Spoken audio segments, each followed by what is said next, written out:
सलाम नमस्ते सत श्री अकाल। मैं हूं रजा और आप देख रहे हैं रजाग्राफी। चीन का मौके पे चौका, भारत में चारों तरफ लाशें ही लाशें। सारी दुनिया आखिरकार तरस खा के जो भारत के दुश्मन माने जाते हैं पाकिस्तान, वो भी इस वक्त अपनी दुश्मनी को एक तरफ रख के भारत की तरफ हाथ बढ़ा चुका है।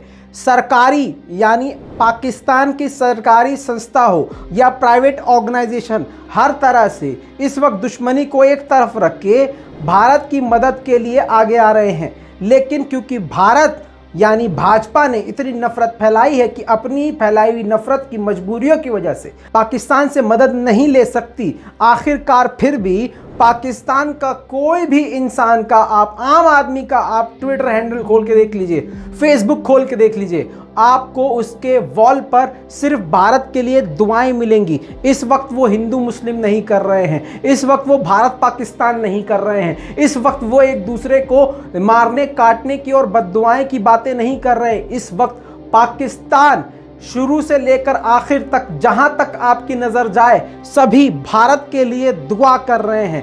ये पाकिस्तानियों की बात बता रहा हूं। इस दौर में चीन ने भी कुछ दिन पहले भारत को आश्वासन दिया था और भारत से कहा था कि हम भारत की मदद करने को तैयार हैं। दोस्तों, आपको याद दिला दूं, एक रफ बात बता दूं, बच्चों के लिए जनरल नॉलेज के बता दूं कि हमारे माननीय मोदी जी एक ऐसे प्रधानमंत्री रहे हैं जिन्होंने चीन का सबसे ज्यादा बार दौरा किया है। जी हां, फिर से सुनिए, चीन का सबसे ज्यादा। वैसे भारत के प्रधानमंत्री मोदी जी पूरी दुनिया का बहुत बढ़िया सा दौरा कर चुके हैं, कई कई बार जा चुके हैं।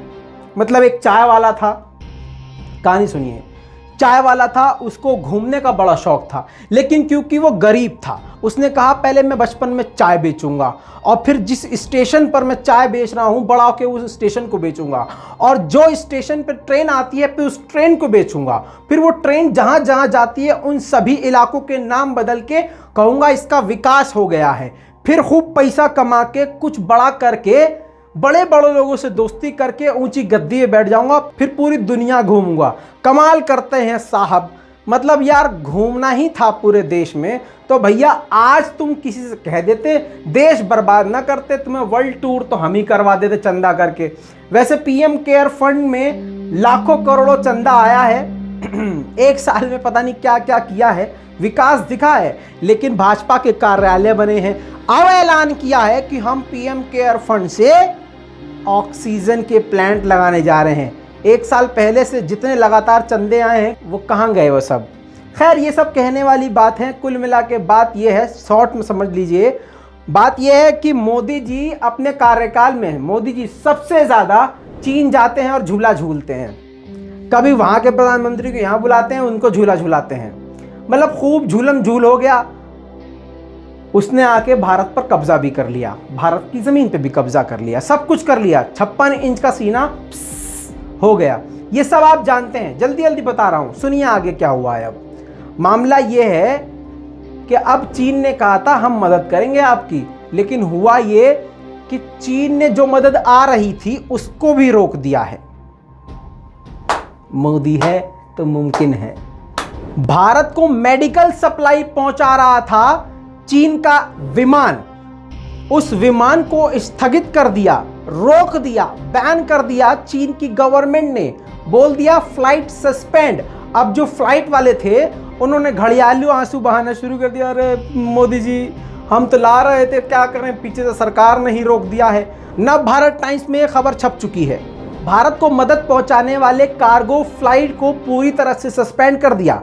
साथ में जब भारत ने पूछा कि भैया ये क्यों किया, तो उधर से जवाब ये आया चीन की तरफ से, भैया हमारे यहाँ जब इंपोर्ट ही कम है तो एक्सपोर्ट क्यों करें। अब भैया हर कोई मोदी जी जैसा थोड़ी ना होता है कि यहाँ हमें खुद को ऑक्सीजन की जरूरत है, और 9000 टन पहले से ही, जी हाँ 9000 टन, 9000 MT पहले से ही मोदी गवर्नमेंट दूसरे देशों को सप्लाई कर चुकी है, अपना कपड़ा झाड़ के अपना कॉलर उठाने के लिए कि देखो जी हमने तो बहुत मदद करी।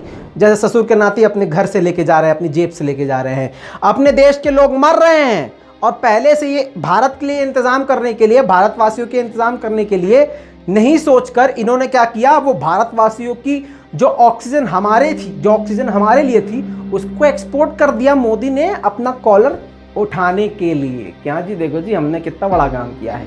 कुल मिला के अब चीन ने झटका दे दिया है भारत को। और दोस्तों सिर्फ इतना ही नहीं, चीन ने भारत को झटका तो दिया, लेकिन अभी जो चीजें भारत मेडिकल इक्विपमेंट चीन से जो इंपोर्ट कर रहा है उसके भी दाम 60 से 70% दाम बढ़ा दिए हैं।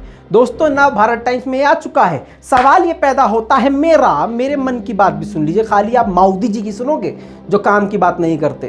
काम की बात यह है कि आप अभी इंपोर्ट ही क्यों कर रहे हो चीन से। कुल मिला के नव भारत टाइम्स में इस बात का लिखना कि मेडिकल इक्विपमेंट के दाम 60 से 70% बढ़ा दिए गए हैं, इस बात की दलील है कि अभी भी चीन का बाइकआउट ये नारा देने वाले भाजपा इतने दोगले हैं कि ये चीन से इंपोर्ट अभी भी कर रहे हैं। यानी इन्होंने चीन के साथ बिजनेस बंद ही नहीं किया था, अपने ही जाल में खुद ही फंस गए। सबूत है नव भारत टाइम्स की ये पूरी खबर जो इस वक्त छपी हुई है। मतलब सामने कुछ और भाजपा, पीछे कुछ और भाजपा। दोस्तों इसके बाद भारत के एक्सपर्ट ने कह दिया है क्लियर कि अब क्योंकि चीन से सबसे ज़्यादा सामान हमें मिलता था और सबसे कम दामों में हमें मिलता था और जिसके दाम हम पर भारी नहीं पड़ते थे, आम आदमी भी बड़े आराम से चाइनीज़ चीज़ें खरीद लिया करता था। आप जानते ही, फॉर एग्जांपल चाइनीज़ मोबाइल बड़े आराम से खरीद लेते हैं हम लोग। तो दोस्तों अब ये कहा गया है एक्सपर्ट के द्वारा कि अब चीन के प्रोडक्ट ना होने की वजह से अब मेडिकल चीज़ें भी भारतीयों को काफ़ी ज़्यादा महंगी मिलेंगी। यानी भारत को काफ़ी ज़्यादा झटका दे चुका है इस आपदा के टाइम पर चीन। और दोस्तों दुश्मन हम किसे मान रहे हैं? पाकिस्तान। दोस्तों यहाँ पर आप सभी से, चाहे आप भारत से हो पाकिस्तान से हो, आप सभी से पहली बार हाथ जोड़कर दिल से आज एक साथ मांगना चाहता हूँ। कोरोना के इस काल में जहाँ चारों तरफ लाशें हैं, फिज़ाओं में गंध है, फिज़ाओं में नफ़रत है, चारों तरफ मौतें हैं, चारों तरफ गुस्सा है, जिद है, बौखलाहट है, कत्ल है, खूरेजी है, नफ़रत ही नफ़रत है। इस बीच में आपका ये दोस्त मोहब्बत का छोटा सा चिराग हाथों पे लिए इस YouTube के समंदर में भटक रहा है। आपसे गुजारिश है इस दिए को बुझने मत दीजिएगा। आज पहली बार आप सभी देखने वालों से हाथ जोड़कर गुजारिश है, क्योंकि मैं पाकिस्तान के बारे में सारी बातें सही आपको बता रहा हूँ। कौन सा देश हमारे लिए सही कर रहा है, कौन सा देश हमारे लिए गलत कर रहा है, सारी बातें रख रहा हूँ। क्योंकि अंधभक्त को पाकिस्तान के लिए इतना भड़काया गया है कि अब अंधभक्त हमारे पीछे हाथ धो के पड़ गए हैं कि किसी भी तरह से मुझे नुकसान पहुंचा पाएं। लेकिन मेरा मकसद सिर्फ इतना है कि इस मोहब्बत के दियों को आप लोग बुझने मत देना।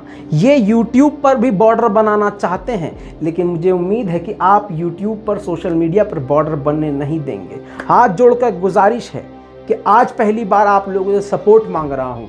आप दुनिया में किसी भी कोने से मुझे देख रहे हो, अपनी मोहब्बत ज़रूर दिखाइएगा। अगर आपने मेरा चैनल सब्सक्राइब नहीं किया है तो चैनल को सब्सक्राइब कीजिएगा और सभी ख़ानदान वालों से कह कर करवाइएगा, क्योंकि यही एक ताकत है जो आप मुझे दे सकते हैं। और आपने अगर मुझे ताकतवर बना दिया तो खुदाए पाक की कसम मेरी आवाज़ एक ना एक दिन इंशाअल्लाह इंटरनेशनल प्लेटफॉर्म पर भी गूंजेगी और आपकी आवाज़ बनकर मैं सारी दुनिया को आपका दर्द, आपकी तकलीफ़ सुनाऊंगा।